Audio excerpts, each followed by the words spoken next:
Poxa, deixa eu fazer uma coisa difícil aqui. Se retratar perante a comunidade.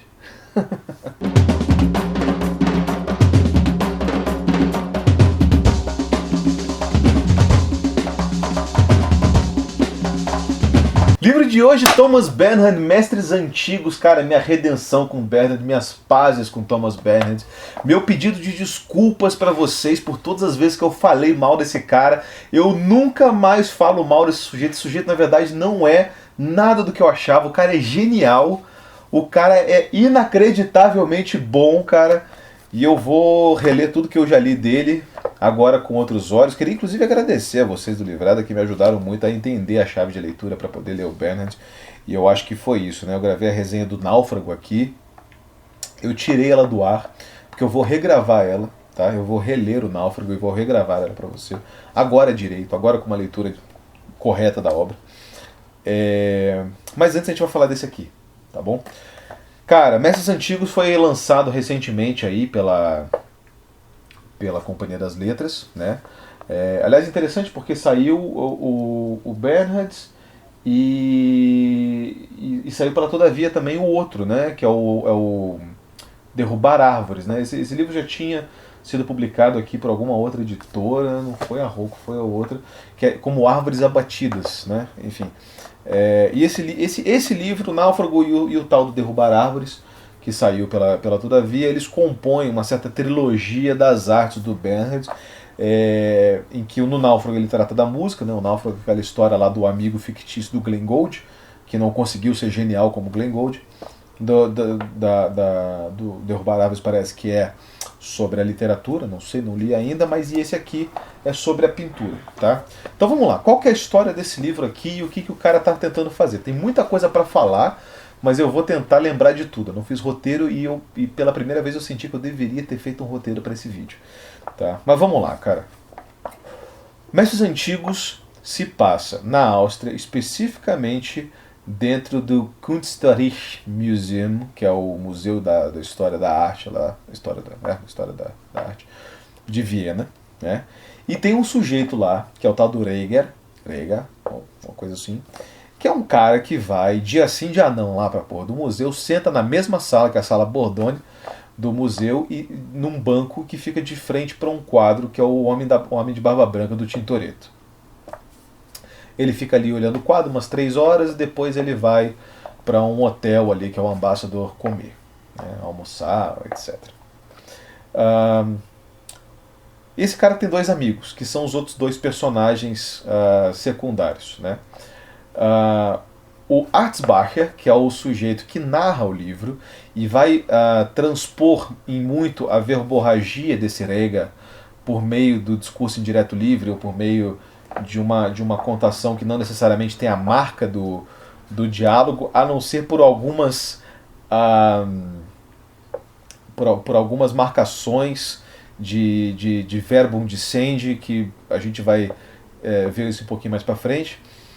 E o Isrigler, ou algo assim, que é o guarda da sala. Na verdade ele é guarda de uma outra sala, mas ele tem que ficar olhando a sala Bordone. E ele, tipo, é meio brother do cara porque ele tá lá há 30 anos indo nessa sala, sentando ali, então ele já ficou mais ou menos íntimo dele e tal.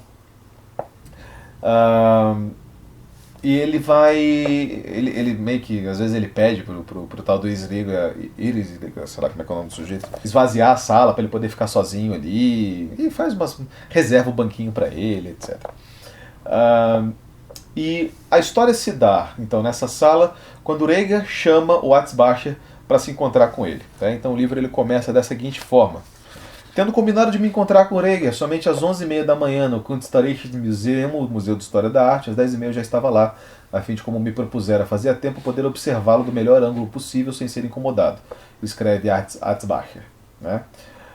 Como o Reger tem seu posto matinal na chamada Sala Bordone, diante do Homem de Barba Branca de Tintoretto, sentado no branco veludo, ao qual depois de explicar a sonata conhecida como A Tempestade, deu prosseguimento à sua palestra sobre a arte da fuga, pré-Bach e pós-Schumann, como ele a classifica, e o tempo que se mostrou mais disposto a falar de Mozart que de Bach. Precisei me posicionar na chamada Sala Sebastião.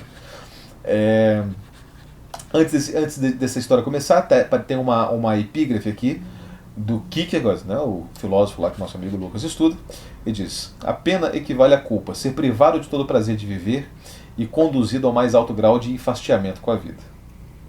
Então a pena equivale à culpa, né? A pena é ser privado de todo o prazer de viver e conduzido ao mais alto grau de enfastiamento com a vida. Então a gente vai verificar aqui como é típico da prosa do Bernhard, né? Você fala assim, pô, o cara começa a reclamar de tudo, né?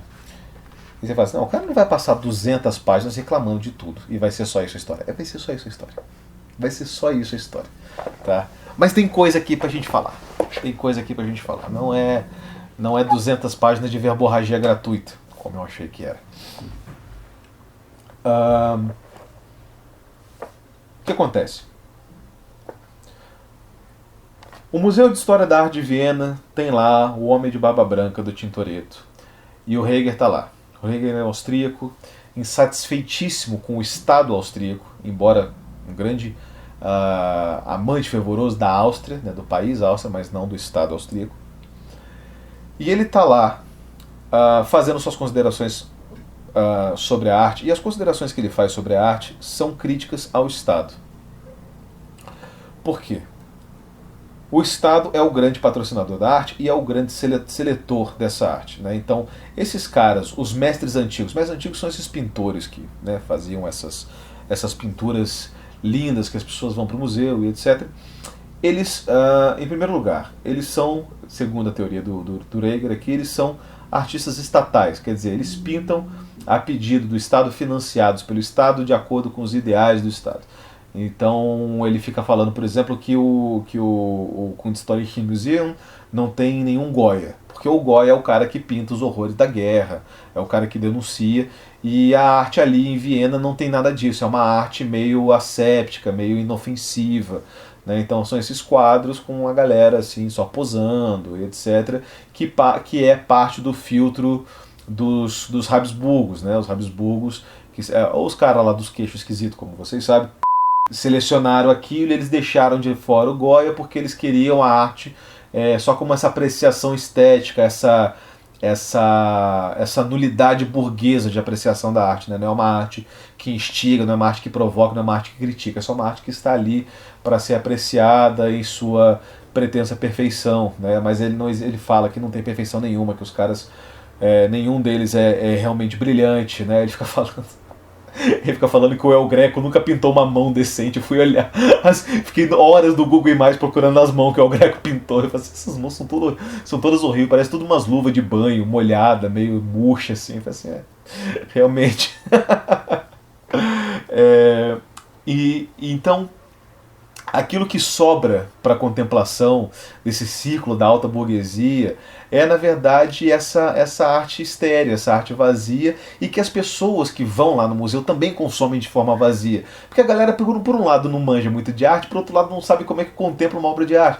Então a galera fala assim, esses caras vêm aqui no museu, eles não vêm aqui porque eles gostam de arte, eles vêm aqui porque é isso que as pessoas pretensamente cultas devem fazer, ir a museus, né? Visitar países da Europa e ir a museus, né? Mais ou menos isso, assim. Então, né? Você, por exemplo, você tem algum parente seu aí, ou algum amigo seu que você sabe que é uma ameba que foi lá no Louvre para tirar uma onda que foi no Louvre. O cara tipo, não entende bosta nenhuma de arte, ele só foi lá no Louvre só para falar que ele foi no Louvre, e viu lá e tirou foto com a Mona Lisa e etc. Né? Então é isso, assim, o que as pessoas que não tem nenhum senso estético, nenhuma apreciação estética devem fazer, né? É isso que a galera faz. E a galera faz isso já por conta desse papel que o Estado moldou para a arte, né? Para essas pessoas, porque é isso que ele fala, assim, o Estado, né, como detentor da arte e como detentor das pessoas, ele faz uma arte inofensiva para moldar pessoas inofensivas. Então ele fala assim, as pessoas são pessoas do Estado. Tem uma hora que ele fala assim, quando você vai na escola, você entra no Estado, e o Estado começa a te deformar ali, porque a escola não está ali para te educar, a escola está ali para te tornar um cordeirinho do Estado e etc. Né? Fazer você ser uma pessoa conformada com aquilo tudo ali. Então com isso a gente vê assim, primeiro, a gente tem a desmistificação do papel artístico dos artistas, né? Quer dizer, os caras não estavam ali querendo fazer umas artes elevadas, estavam ali a serviço do Estado.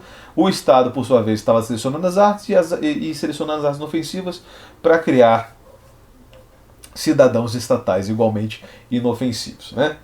Isso tem muito a ver com aquilo que o nosso amigo o Peter Sloterdijk fala no Regras para o Parque Humano, quando ele responde, de alguma forma, aquela carta ao humanismo do Heidegger, né, em que ele fala que essa ideia de humanismo que vem da disciplina e da apreciação dos valores de cultura, dos valores históricos, e culminou no Holocausto, culminou no nazismo, aquilo ali deu errado, aquilo ali foi por terra, né? Caiu, já era, né? E a gente precisa pensar em outros paradigmas, né? Outras regras para o humanismo, porque essa já era, né? E mais ou menos isso que ele está falando. O Bernhard, como austríaco, né? O cara que é conterrâneo do Adolf Hitler, precisa se colocar também numa posição dessas de criticar, né, esse Estado que permitiu que essa arte tão inofensiva, essa arte que não critica, que essa arte que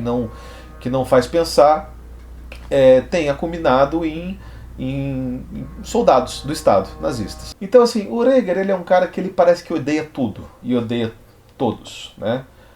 Ele odeia a arte, odeia a arte da maneira como ela é consumida, e principalmente como essa perniciosidade da técnica estragou tudo em relação à arte, porque ele fala, cara, por exemplo, sim, eu esqueci de falar, o Reger, ele é crítico de música, e ele escreve para o Times, e aí ele é um cara super famoso, meio respeitado, assim, mas ele é um cara que parece que ele é meio sozinhão, né? Ele tem só esses dois amigos e tal. E ele fala que, tipo, a música, por exemplo, ela perdeu a sua capacidade de elevação, porque onde você vai tá tocando música, cara. Então, assim, você tá sendo bombardeado por música o tempo inteiro. E a arte, ela precisa ter esse distanciamento, precisa ter esse respiro para que você possa apreciar ela melhor e tal.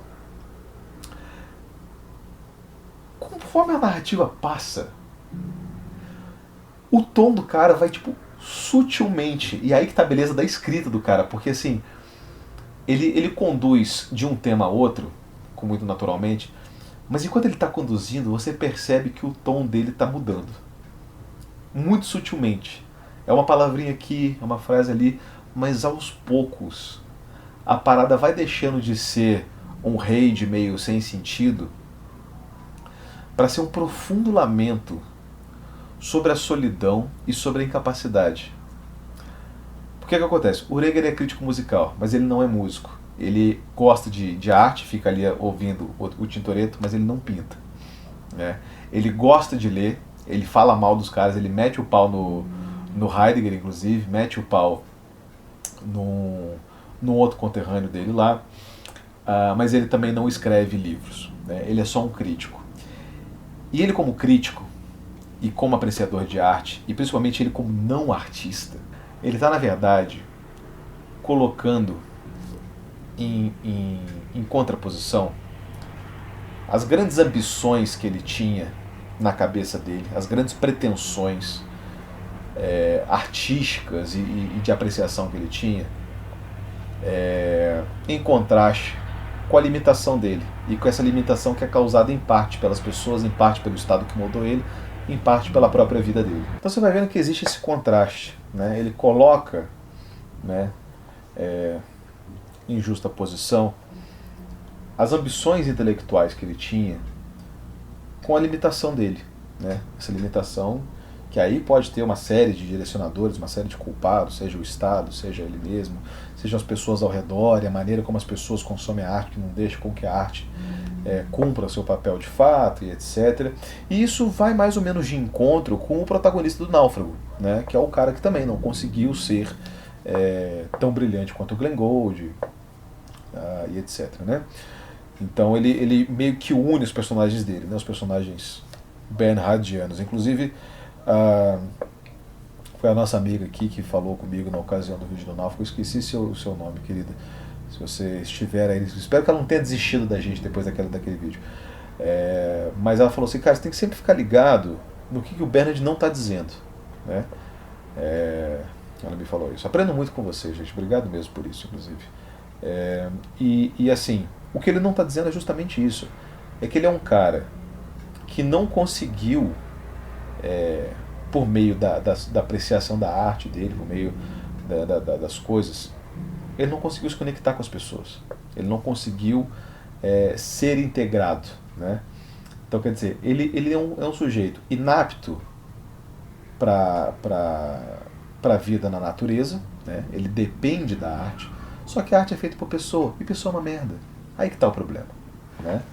O Murilo até fez um assim agora. Então tem isso, né, cara? Tipo assim, porra, cara, a gente gosta de livro aqui, mas porra, você vê umas coisas que a galera faz, uma galera meio artista, e fica tipo, porra, que bosta, né? Que parada desnecessária, era só ter a parada ali. Mas é que tá, a galera precisa se conectar, e daí o cara não se conecta, o cara não se integra, esse projeto humanista dele falha também, né? Pelas mesmas razões. O sujeito ele fica um ser elitista, um cara que não consegue fazer nada a não ser apreciar a arte e criticar a arte, né? E criticar todo mundo. E assim, esse tom vai mudando e vai se transmutando, e em certa altura do romance aparece a história da mulher dele. Aparece uma outra história também que é muito engraçada, que é sobre um cara que senta do lado dele assim e fala que ele tem o mesmo quadro na parede da casa dele, enfim, toda uma história assim. Mas ele vai pensando esses comentários ao longo do texto, e eles começam bem espaçados e eles vão se juntando, né? No que o cara é brilhante nisso, assim, realmente o ritmo dele é muito bom, né? O Lucas estava até elogiando o ritmo dele para mim hoje. E tudo isso vai dar no final do livro, e eu não vou contar o final para vocês, mas assim, no final do livro, assim, sei lá, nas últimas 2 páginas do livro, você vai sacar o que é tudo isso. E quando você sacar o que é tudo isso, todo esse resto vai fazer sentido. Tudo isso aqui, você vai ver que isso aqui serviu a um propósito, isso aqui serviu a alguma coisa. E cara, é o negócio assim mais what the fuck do mundo, assim, que você fica assim. Eu fiquei sem palavras quando eu terminei de ler esse livro, cara. Eu fiquei tipo, cara, que filho da puta. Sabe quando você termina o livro e fala, que filho da puta, o cara escreveu isso. É um livro que me emocionou muito, assim, eu fiquei assim, realmente tocado. Curiosidade, né? Eu tava lendo esse livro aqui até umas semanas atrás. Esse mês foi um mês. Esse mês agora que eu tô falando é mês de julho, né? Que eu li o livro. A gente tá fazendo assim, esse banco de férias aí e tal. Mas assim, no mês de julho eu fiz um show com o Jimmy London, do Matanza, né? O Jimmy London, se você estiver vendo, um abraço pra você. Era até aniversário do Jimmy London naquele dia, a gente fez um bolinho lá pra ele, lá cantamos parabéns, coisa do tipo.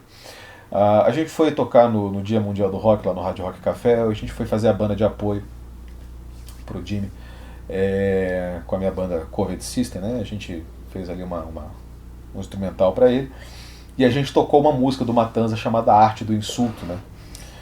E eu tava lendo esse livro bem no dia do show, inclusive. Cara, esse livro aqui é a verdadeira arte do insulto, cara. Esse livro aqui é a verdadeira arte do insulto. O que o cara fala do Stifter, né, que é esse escritor que é conterrâneo dele, e do Heidegger, porque é muito engraçado, cara. Ele fala aqui, como é que é? Como escritor quis ser o visionário, mas foi na verdade um cego, disse Heidegger. Tudo em Stifter é solicitude prepotente, trapalhada virginal, uma insuportável e provinciana prosa de dedo em riste foi o que ele escreveu, e mais nada, disse Heidegger. Louvam-se suas descrições da natureza, mas nunca a natureza foi tão equivocadamente construída como suas descrições. Ele tão pouco é tão aborrecido como nos fazem crer suas páginas pacientes. Stifter nada mais é do que um granjeiro literário que administra circunstâncias, um granjeiro literário. Bicho, isso aqui é muito bom. E daí ele passa do Stifter pro Heidegger. E daí ele fala assim, na verdade, Stifter sempre me lembra Heidegger, aquele burguesinho de bombachas, nacional-socialista e ridículo. Se Stifter, da maneira mais desavergonhada, transformou a alta literatura no mais completo kitsch, Heidegger, o filósofo da Floresta Negra, fez o mesmo com a filosofia. Cada um por si, à sua maneira, Heidegger e Stifter transformaram irremediavelmente a filosofia e a literatura em kitsch. Com Heidegger ainda em vida, gerações e gerações da época da guerra e do pós-guerra correram atrás dele, dedicando-lhe pilhas de doutorado repulsivos e estúpidos. Sempre o vejo sentado num banco diante da sua casa na Floresta Negra, ao lado da mulher, que com seu perverso entusiasmo tricotante, tricota sem parar meias de inverno com a lã provinda das ovelhas heideggerianas tosadas por ela própria. Cara, assim, tipo, é um festival de insulto, assim, que é muito bom, né?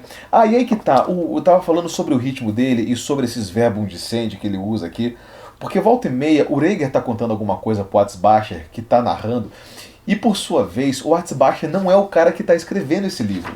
Ele é alguém que está lendo alguma coisa que o Atzbacher escreveu, como denuncia aqui a primeira página. Ele fala aqui, né? Poder observá-lo do melhor ângulo possível sem ser incomodado. Escreve Atzbacher.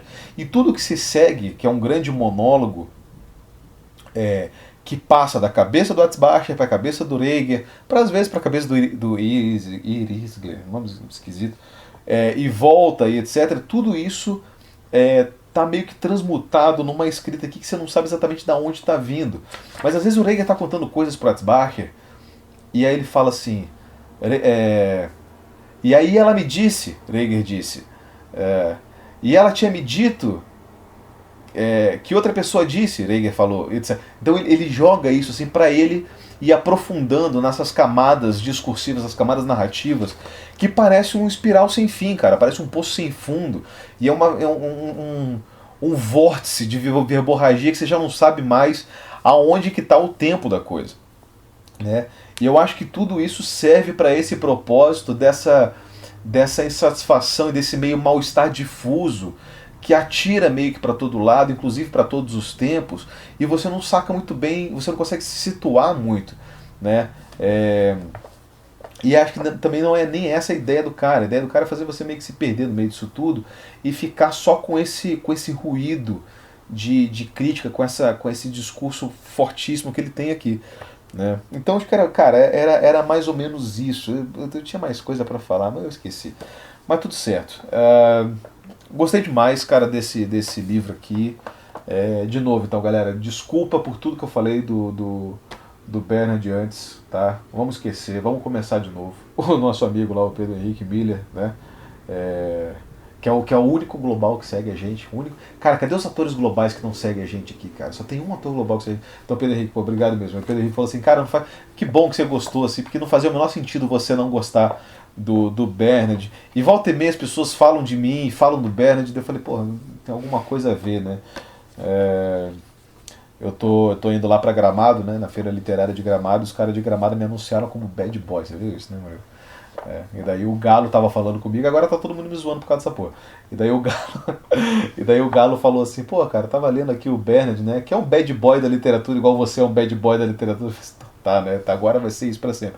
Mas o Bernhard realmente é um bad boy da literatura porque o cara tem uma relação muito tensa com a Áustria. Assim, o cara tipo, criticou tudo ali e não deixa meio que pedra sobre pedra. Assim, tudo aquilo que precisa ser criticado ele critica mesmo na voz desses personagens que são personagens que são que se por um lado são raivosos, por outro lado são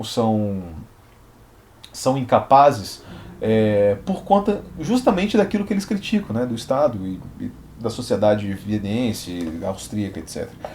Então é mais ou menos isso, né? Cara, vamos comentar aí sobre Meses Antigos, não sei se vocês já leram. Se inscrevam no canal, dá um joia, assina o Catarse e é isso. Um abraço, galera.